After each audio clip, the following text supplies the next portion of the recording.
नमस्कार मेरे प्यारे बच्चों, आप सभी का हमारे इस YouTube चैनल में स्वागत है। आज आप सबके लिए हम एक बहुत ही इम्पोर्टेंट टॉपिक को लेके आए हैं और सबसे बड़ी बात ये होती है कि अगर आप सभी लोग देखे होंगे इसके पिछले वाले जितने भी वीडियोस हमारे थे वो पूरा का पूरा केमिस्ट्री से रिलेटेड थे, लेकिन आज पहली बार आप सबके सामने हम फिजिक्स से रिलेटेड वीडियो लेके आए थे। ये वीडियो स्पेशली क्लास 11th वालों के लिए है। इस बात को थोड़ा समझने की कोशिश करिएगा। ये वीडियो स्पेशली क्लास 11th वालों के लिए है और मैं सभी से ये प्रॉमिस कर रहा हूँ कि आप सभी लोग फिजिक्स हुआ केमिस्ट्री हुआ दोनों चैप्टर्स के वीडियो आपको मिलेगा और ये आपके लिए बहुत गोल्डन चांस है कि आपको एक ही चैनल पे दोनों सब्जेक्ट का वीडियो मिल रहा है। आज मैं क्लास 11th के लिए जो फिजिक्स का पहला चैप्टर है यूनिट एंड डायमेंशन, हम इनके बारे में चर्चा करें। सबसे इंपॉर्टेंट बात ये होती है कि अगर हम सभी लोग ध्यान दें, सबसे पहली बात तो मैं लिख भी दे रहा हूँ कि ये क्लास 11th के लिए है और वो भी क्लास 11th का हम जो स्टार्ट करने चल रहे हैं फिजिक्स।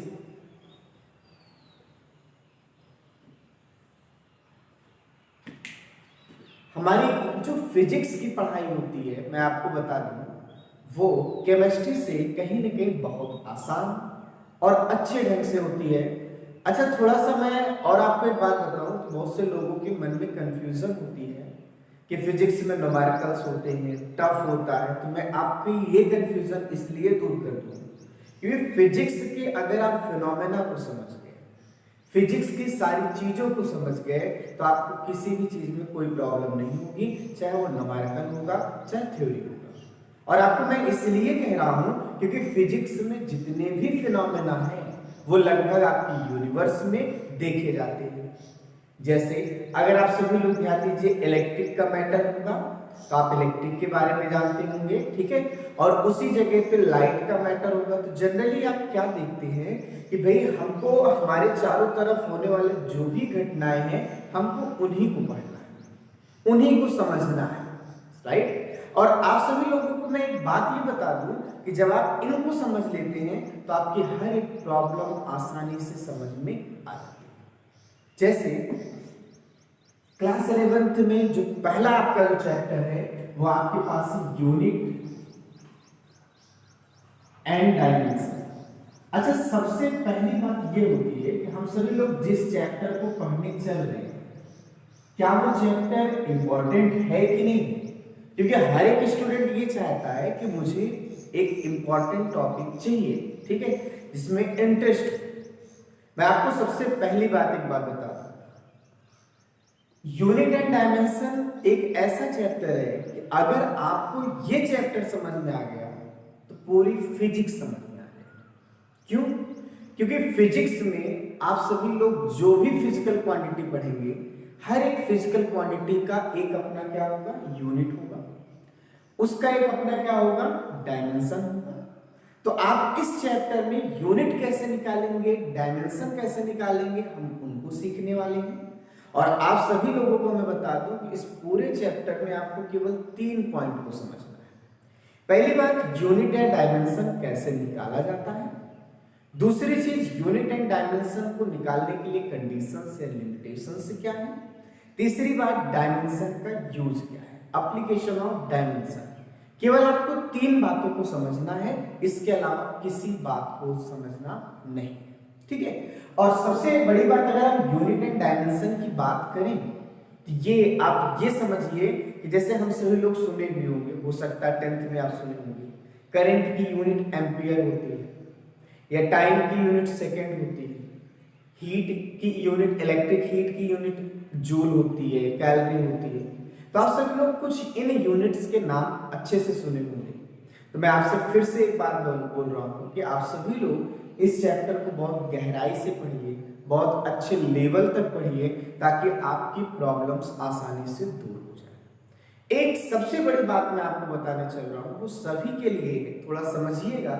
हम यूनिट एंड डायमेंशन पर तो आएंगे बाद में। सबसे पहले एक छोटी सी प्रॉब्लम को आप सॉल्व कर लीजिए। हमारे पास आप पूरे फिजिक्स में देखेंगे इस वर्ड को यूज किया जाएगा, पूरी फिजिक्स में ध्यान दीजिएगा, जिसको हम कहते हैं फिजिकल क्वांटिटी। अगर आपसे कोई कहता है फिजिकल क्वांटिटी क्या है, तो आप सिंपल सी बात बोलिए कि फिजिक्स में जितनी भी क्वांटिटी होंगी जिनको हमको पढ़ना है, वो सारी की सारी चीजें फिजिकल क्वांटिटी है। जैसे अगर हम सभी लोग यहां पर बात करें, तो आप सभी लोग ध्यान दीजिए, जैसे आपने सुना होगा वर्क हुआ, एनर्जी हुआ, पावर हुआ, करंट हुआ, ठीक है, टेम्परेचर हुआ, टाइम हुआ, एक्स वाई जेड कुछ भी हो, फिजिक्स में जितनी भी क्वांटिटी होंगी हम उन्हें क्या कहेंगे, फिजिकल क्वांटिटी कहेंगे। बात समझना। अब चाहे वो फिजिकल क्वांटिटी इंडिपेंडेंट हो या फिर ना हो, मेरी इस लाइन को समझना कि फिजिक्स में पाई जाने वाली सारी क्वांटिटी को हम फिजिकल क्वांटिटी कहेंगे, चाहे वो इंडिपेंडेंट हो या ना हो। तो मन में आ रहा है ना कि फिजिकल क्वांटिटी कितने टाइप का है, दो, एक वो जो इंडिपेंडेंट होगी और एक वो जो डिपेंडेंट। बात समझ आई आपको? इसका मतलब है कि अगर हम फिजिकल क्वांटिटी को क्लासिफाइड करें तो दो तरह से होगी, एक इंडिपेंडेंट और एक आपके पास क्या होगी, डिपेंडेंट। अच्छा, सबसे बड़ी बात क्या है कि जो हमारे पास इंडिपेंडेंट क्वांटिटी आपके पास मिलेगी, हम सभी लोग उन्हें कहेंगे फंडामेंटल क्वांटिटी। नाम चेंज किया जाएगा। जो आपके पास इंडिपेंडेंट क्वांटिटी रहेगी, हम सभी लोग उन्हें बोलेंगे फंडामेंटल क्वांटिटी, राइट। और दूसरी चीज जो आपके पास डिपेंडेंट रहेगी,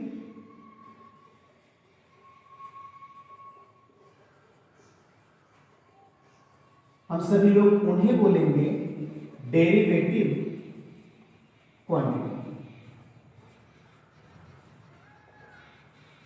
जरा आप समझने की कोशिश करिएगा, आपको पूरी फिजिक्स में चाहे वो फंडामेंटल होगा चाहे डेरिवेटिव होगा, उन सभी को स्टडी करना है। बात समझ आई आपको? अच्छा, अब मैं इनके बारे में थोड़ी बात और कर लेता हूं। जो फंडामेंटल क्वांटिटी होती है, इसका नंबर फिक्स है, ये केवल तो केवल 7। कितने हैं? 7, ठीक है। और जो डेरिवेटिव क्वांटिटी है, इनका नंबर कोई फिक्स नहीं है, मैं लिख भी दे रहा हूं, ये इनफाइनाइट नंबर है। अच्छा, मैं एक और बात बता रहा हूं कि जो फंडामेंटल क्वांटिटी है, इनको आप कभी डिराइव नहीं कर सकते, लेकिन उसी जगह डेरिवेटिव क्वांटिटी जो है, नाम से पता चल रहा है कि इनका डेरिवेशन किया जा सकता है। तो हम सभी लोग क्या करेंगे, पहले तो फंडामेंटल क्वांटिटी पढ़ेंगे, फिर डेरिवेटिव पे आएंगे। या मैं आपको एक सबसे बढ़िया बात बता रहा हूं, थोड़ा आप अच्छे से समझिएगा। ये हमारे पास 7 फंडामेंटल क्वांटिटी हैं। यही 7 फंडामेंटल क्वांटिटी क्या होते हैं, ये आपस में मिलते हैं, आपस में कोई ना कोई रिलेशन बनाते हैं। तो जब आपस में कोई ना कोई रिलेशन बनाएंगे तो एक नई चीज क्या होगा, बनाएंगे। अब वो नई चीज क्या कहलाएगी, डेरिवेटिव क्वांटिटी। यानी अगर हमको डेरिवेटिव क्वांटिटी के बारे में ध्यान देना है, तो जो मैं कह रहा हूं ये डिपेंडेंट क्वांटिटी है, तो समझो ये किस पे डिपेंड करेगी, फंडामेंटल पे, क्योंकि फंडामेंटल से ही मिलके ये क्या होगी, बनी। बात समझ आई? तो बहुत सारी चीजों को समझना है। अगर हम बेसिक नींव देखें, पिलर देखें, तो आपके पास कौन है, फंडामेंटल क्वांटिटी। हम अगर 7 क्वांटिटी के बारे में अच्छे से समझ लें, हमारी सारी प्रॉब्लम आसानी से समझ में आ जाएगी। तो ये बात आपके लिए कौन सी है, ध्यान दीजिएगा, क्वांटिटी की बात, ठीक है। देखिए, इस चैप्टर में एक छोटा सा वर्ड हम यूज करने चल रहे हैं, इसे आप ध्यान दीजिएगा, मेजरमेंट। क्या यूज करने चल रहे हैं, मेजरमेंट। अच्छा, मेजरमेंट मतलब जानते हैं, माप। हम क्या करने वाले हैं, किसी भी फिजिकल क्वांटिटी को, चाहे वो इंडिपेंडेंट हो या ना हो, सबको मेजर करना चाहते हैं। सबको क्या करना चाहते हैं, मेजर करना चाहते हैं। अच्छा, सबसे पहली बात तो ये आपसे मैं पूछ रहा हूं, क्या मेजरमेंट आपके लाइफ में इंपॉर्टेंट रोल प्ले करता है कि नहीं करता है? अच्छा, एक काम करिए, आप ये समझ लीजिए कि हमारे पास अगर मेजरमेंट ना होता, मेजर करने की सुविधा ना होती, तो हमारे पास क्या होता? क्या आप अच्छी तरीके से आपका ड्रेसिंग हो सकता था? क्या आप अच्छे से कुछ पहन सकते थे? शर्ट पैंट जो भी है, जो भी चीज बनता है, क्या वो बन पाता? आपको पता है कि अच्छे अच्छे डिजाइनें जो होती हैं वो मेजर पर ही डिपेंड करती है। मेजरमेंट मतलब होता है किसी चीज को मेजर करना। मैं आपसे बोल रहा हूं कि मेजरमेंट के बगैर आपका पहनावा सही से नहीं हो सकता। यहां तक आपको बता रहे, कोई भी इंजीनियर हो, कोई भी साइंटिस्ट हो, किसी भी बड़े महल को या किसी रोड को, चाहे वो जीटी रोड हो, कोई भी हो, कोई भी चीज हो, चाहे वो आपके ओवर ब्रिज हो या XYZ, आप दुनिया में कोई भी चीज देख रहे होंगे तो बिना मेजरमेंट के संभव नहीं है। आप दुकान के पास जाते हो, दुकानदार से मांगते हो तो वो भी मेजर करके ही देता है। तो कहीं ना कहीं आप थोड़ा सा गेस करिए कि हमारे चारों तरफ केवल एक चीज हो रही है और वो हो रही है मेजरमेंट। यहां तक आपका जो एज है इसका भी क्या हो रहा है? मेजरमेंट हो रहा है। कहते हैं ना कि आप इतने साल के हो गए, आप इतने साल इतने दिन के हो गए। बात समझ आए? तो आपके लिए भी क्या है? आप खुद एक मेजरमेंट का पार्ट है। तो मेरे कहने का मतलब क्या है कि आप इतना बस समझिएगा कि मेजरमेंट का हमारी लाइफ में बहुत बड़ा रोल है। बगैर इसके हम सभी लोग एक कदम भी आगे नहीं बढ़ा सकते। अच्छा, मैं आपको एक और बात बता रहा हूं कि अगर आप स्पोर्ट लाइन में जाना चाहें तो स्पोर्ट लाइन में भी ध्यान दीजिएगा। वहां पे मिलता है बैट हुआ, बॉल हुआ, या टेनिस हुआ, XYZ, बेसबॉल हुआ, बास्केटबॉल, कोई भी चीज होता है तो बिना मेजरमेंट के पॉसिबल नहीं होता। आप देखते हैं पिच भी बनती है तो उसकी भी एक अपनी मेजर होती है, मेजरमेंट होता है। तो मेरे कहने का मतलब क्या है कि मेजरमेंट हमारे जीवन का एक बहुत अहम हिस्सा है और इस चैप्टर में हम यही सब सीखने वाले हैं कि हम फिजिकल क्वांटिटी को कैसे मेजर करेंगे। राइट? अच्छा, ठीक है। और भी अगर आपको याद हो तो मेडिकल फील्ड में देख लीजिए, जो मेडिसिन हैं, टैबलेट है, इंजेक्शन है, सिरिंज है, जो भी XYZ है, वो भी एक निश्चित एक फिक्स मेजरमेंट में आती है। तो आप बिल्कुल वही समझिएगा। आप बस इतना सोचना कि मेजरमेंट जो है वो हमारे जीवन का एक बहुत अहम हिस्सा है। यहां तक एक साइंटिस्ट की बात मैं बता रहा हूं, केल्विन। केल्विन ने कहा कि जो फिजिक्स है ना वो मेजरमेंट का साइंस है। जो फिजिक्स है वो मेजरमेंट का साइंस है, क्योंकि उसने ये देखा कि पूरी फिजिक्स में हम कोई ना कोई चीज मेजर कर रहे हैं। तो कहीं ना कहीं मेजरमेंट वाला साइंस है फिजिक्स। आप इसका मतलब क्या है? हमें बस मेजरमेंट करना आ जाए, बस सारी चीजें सॉल्व हो जाएंगी। ठीक है? तो इस तरह से आपको समझ में आ गया होगा मेजरमेंट का यूज क्या है। ठीक, कोई डाउट नहीं। चलिए, मैंने आपको बताया कि आप किसी भी फिजिकल क्वांटिटी को क्या करना चाहते हैं? स्टडी करना चाहते हैं। अब मैं जो बताने चल रहा हूं उसे सोचिए।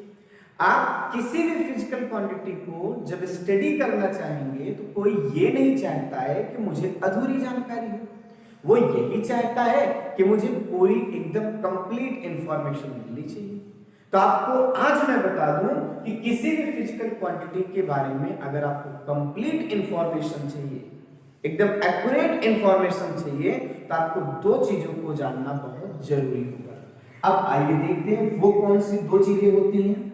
एक आपके पास रहेगा जिसका नाम रहेगा न्यूमेरिकल वैल्यू, और दूसरा आपके पास रहेगा जो चैप्टर में ही जुड़ा हुआ है, क्या है? यूनिट। न्यूमेरिकल वैल्यू को आप सभी लोग यहाँ N से दिखाएंगे, यूनिट को आप U से दिखाएंगे। आगे चल के हम यही यूज करेंगे। अच्छा, मैं आपसे पूछने वाला हूं कि भाई न्यूमेरिकल वैल्यू और यूनिट, यही दो टर्म ऐसे होते हैं जिनके हेल्प से आप किसी भी फिजिकल क्वांटिटी को अच्छे से समझ सकते हैं। जैसे मैं अगर आपसे पूछता हूं कि आपका वेट कितना है, तो आप सभी लोग हो सकता है, जैसे मान लीजिएगा, या आपसे पूछता हूं आपकी हाइट कितनी है, वेट कितना है, तो आप बोलोगे 50 kg या 40 kg या 1 मीटर, ऐसा ही कुछ बोलोगे। यानी आपके अकॉर्डिंग मैं चलूं तो अगर किसी से किसी का मास पूछोगे वो कहीं ना कहीं जैसे आपसे 50 kg बोलेगा, या आप बोल सकते XYZ कोई भी kg बोलेगा। तो इनमें जो ये नंबर एक यूज करता है ना, वो नंबर होता है न्यूमेरिकल वैल्यू। क्या होता है? Numerical value. और उस न्यूमेरिकल वैल्यू के साथ जो लगा रहता है वो होती है यूनिट। अब माइंड में ये आने वाला होगा कि आखिरकार न्यूमेरिकल वैल्यू और यूनिट क्या है, हम उसको समझते हैं। आइए उसी बात को थोड़ा सा समझा जाए कि आखिरकार न्यूमेरिकल वैल्यू और यूनिट का सेंस क्या होता है, ये समझाना क्या। देखिए, अगर हम न्यूमेरिकल वैल्यू और यूनिट की बात करें तो न्यूमेरिकल वैल्यू के लिए थोड़ा सा समझिएगा।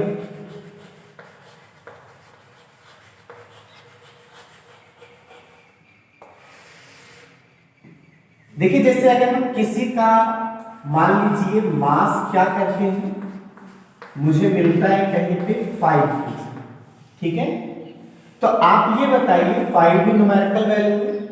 अच्छा, मैं अगर इसको लिखना चाहूं तो क्या मैं ऐसे लिख सकता हूं 1 kg 1 kg 1 kg 1 kg और 1 kg। तो यहां पर 5 का सेंस ये होता है कि यूनिट कितनी बार यूज में आया। 5 kg को मैं 1 kg कितनी बार लिख सकता हूं? 5 बार ना। तो न्यूमेरिकल वैल्यू का मतलब होता है कि यूनिट कितने टाइम यूज की गई। बात समझ आई? जैसे अगर मैं किसी का लेंथ बता देता हूं, सपोज कर लीजिए कि 10 मीटर है, तो आप समझिएगा जो मीटर है वो 10 बार यूज की गई। मीटर मीटर मीटर ऐसे 10 बार लिखने से अच्छा है कि आप 10 मीटर लिख दीजिए। आई बात समझ में? तो न्यूमेरिकल वैल्यू का मतलब क्या होता है कि वो यूनिट कितने टाइम्स क्या की जा रही है, यूज की जा रही है। आई बात समझ में? ठीक है। दूसरी बात हमारे पास क्या होता है कि हम यूनिट के बारे में देखें तो इसके लिए एक बात मैं बता दूं, साइंटिस्ट हो, इंजीनियर हो, वो अपनी सुविधा के लिए किसी भी फिजिकल क्वांटिटी को मेजर करने के लिए उसने अपना एक स्केल डिसाइड किया है। अब वो जो स्केल होता है ना, वही यूनिट। बात समझ आई? जैसे उसने ये डिसाइड किया है कि मास को केजी में मेजर करेंगे, उसने ये डिसाइड किया है टाइम को हम सेकंड में मेजर करेंगे। मतलब आप बोल सकते हैं साइंटिस्ट या इंजीनियर के द्वारा डिसाइड किया गया एक खुद का स्केल, और ऐसा स्केल जो पूरा ऑल ओवर वर्ल्ड माने। ऐसा नहीं है कि आपने जो स्केल बनाया है वो आप ही मानिए, नहीं, उस स्केल की मंजूरी जो है पूरे वर्ल्ड के साइंटिस्ट या पूरी कंट्री को देनी चाहिए, पूरी कंट्री सेटिस्फाइड होनी चाहिए, तब उसे इंटरनेशनल यूनिट बना दिया जाता है। ठीक है, तो यूनिट मतलब क्या होता है कि एक साइंटिस्ट के द्वारा बनाया गया एक क्या है, स्केल, राइट, जिसमें किसी फिजिकल क्वांटिटी को मेजर करें। चलिए ठीक है। अच्छा, मैंने आपको एक लाइन ये बोला था कि आप किसी भी फिजिकल क्वांटिटी को मेजर करना चाहते हैं, इन दो चीजों को बहुत जरूरी है, और बगैर इन दो चीजों के आप उनकी स्टडी नहीं कर सकते। इसका मतलब क्या है? इसका मतलब एकदम क्लियर है कि अगर इनमें से कोई एक चीज रहेगी और एक नहीं रहेगी तो आपकी जानकारी अधूरी रहेगी। नहीं, देख लीजिए, अगर मैं आपसे पूछता हूं कि आपका मास कितना है और अगर आप मास बोलते हो कि मेरा 5 है, तो अगला आदमी कंफर्म है, डाउट में कि वो ग्राम में कह रहा है कि किलोग्राम में कह रहा है कि कुंतल में कह रहा है, क्योंकि यहां यूनिट आपका दिया नहीं गया है। तो मेरे कहने का मतलब क्या है कि एक वैल्यू देने से, एक न्यूमेरिकल वैल्यू देने से और यूनिट के ना देने से मिलने वाली जानकारी अधूरी है। अगर उसी जगह ये कहता कि मेरा वजन केजी है, मेरा मास केजी है, तब भी उस व्यक्ति के, उस पर्सन के माइंड में एक कंफ्यूजन ही रहती कि कितना केजी है। तो मेरे कहने का मतलब है कि न्यूमेरिकल वैल्यू अकेले अगर दिया जाए या यूनिट अकेले दिया जाए तो आपकी इंफॉर्मेशन, आपकी जानकारी अधूरी रहेगी, पूरी नहीं रहेगी। अगर आपको पूरी जानकारी चाहिए तो वही 5 kg बोल देता, एकदम आप सेटिस्फाइड हो जाते, या 3 kg बोल देता, एकदम सेटिस्फाइड हो जाते। तो मेरे कहने का मतलब समझ रहे हैं ना? तो समझिए बस इतना कि न्यूमेरिकल वैल्यू और unit both are responsible for understanding of any type of physical quantity. मैं इतना बोल दूं कि न्यूमेरिकल वैल्यू और यूनिट ये दो जिस्म एक जान है।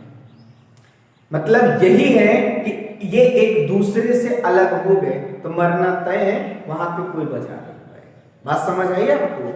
अच्छा, अभी तक मैंने इनको समझा, तो आइए अब इनके बीच में रिलेशन को देखें।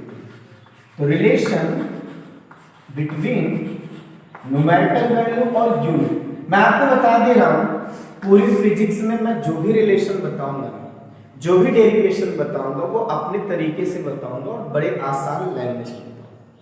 थोड़ा ध्यान दीजिएगा, रिलेशन बिटवीन न्यूमेरिकल वैल्यू और अगर यूनिट की हम बात करें तो न्यूमेरिकल वैल्यू और यूनिट के लिए आप ध्यान से देखिएगा कि हम अगर न्यूमेरिकल वैल्यू की बात करते हैं, जैसे मान लो कोई एक एग्जांपल मैं लेता हूं, मान लीजिए किसी का लेंथ दिया गया है 5 मीटर, तो आप जान रहे हैं ना न्यूमेरिकल वैल्यू ये है 5 मीटर क्या है, यूनिट है, राइट। अच्छा, मैं इसकी वैल्यू में कोई चेंजिंग ना करूं और यहां पर लिखना चाहूं तो 500 सेंटीमीटर लिख सकता हूं।